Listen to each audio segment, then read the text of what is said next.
Salut, c'est XKDM. Aujourd'hui, on va parler du BRICS. Est devenu ensuite BRICS avec l'Afrique du Sud. C'est un concept qui vient de Goldman Sachs et de son chef économiste au début des années 2000. C'était des conseils aux investisseurs. Si vous voulez gagner de l'argent, investissez dans ces pays qui sont des pays émergents. Parce que la Chine, l'Inde, la Russie et le Brésil se sont unis pour créer le BRICS pour pouvoir lutter contre l'anti-dollar. Parce que ce sont les Américains qui détiennent l'économie du monde. Ça veut dire quoi? Les gars ont créé leur monnaie et ils ont permis que leur monnaie soit puissante dans le monde. Ça veut dire que pour pouvoir faire l'échange dans le monde entier, tous les pays, tous les banques sont obligés de faire l'échange avec du dollar. Ça veut dire que quoi? Si tu veux vendre tes choses à l'international, tu veux vendre ton produit, ta marchandise à l'international, tu dois le vendre en dollars. Oui, c'est ça. Et la Russie est victime de ça parce que c'est les Américains qui gèrent rien de la Russie. Parce que quoi? Le pétrole russe est payé en dollars, tout est payé en dollars. Donc la Russie utilise le dollar pour payer tout.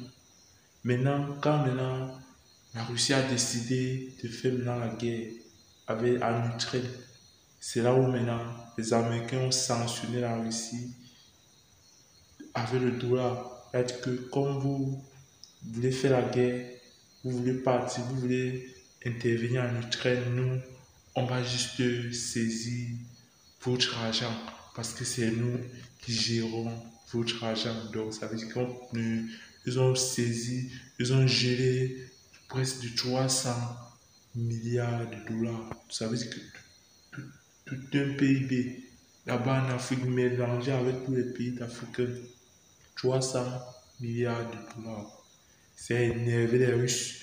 Maintenant, beaucoup de pays du BRICS, les pays du BRICS sont en train de réfléchir comment sortir, dédollariser, donc sortir de ces monnaies qu'on appelle le dollar, qui donne le pouvoir aux Américains de pouvoir sanctionner les pays qui ne marchent pas, à leur rythme.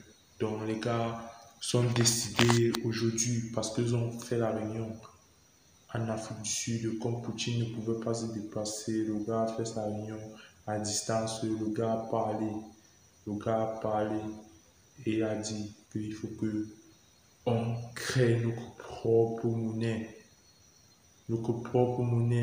qu'on va gérer entre nous.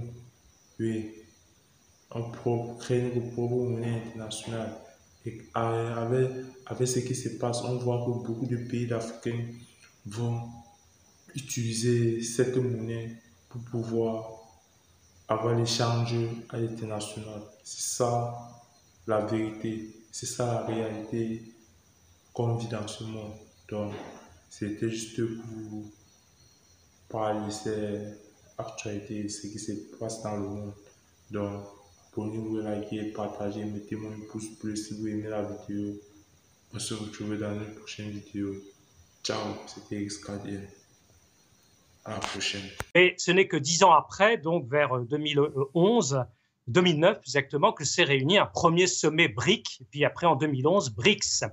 Alors, il y a clairement eu l'idée chez ces leaders de faire une sorte d'anti-G7 et en particulier de contester les organisations financières internationales nées à Bretton Woods au lendemain de la Deuxième Guerre mondiale et voulues par l'Amérique, les pays occidentaux, et développées surtout après la fin de la guerre froide.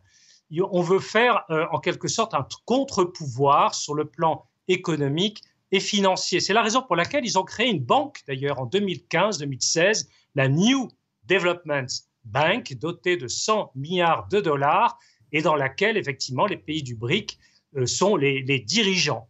Ils veulent mettre en avant l'égalité des États. Chaque État a la même voix au BRIC et dans cette banque, alors que vous savez, au FMI ou à la Banque mondiale, le poids des États dépend de leur participation au capital. Et aujourd'hui, c'est encore les États-Unis qui tiennent une minorité de blocage au Fonds monétaire international. Et donc, c'est ça que contestent les pays du BRIC. Mais c'est aussi devenu une contestation politique. C'est sans doute plus récent. C'est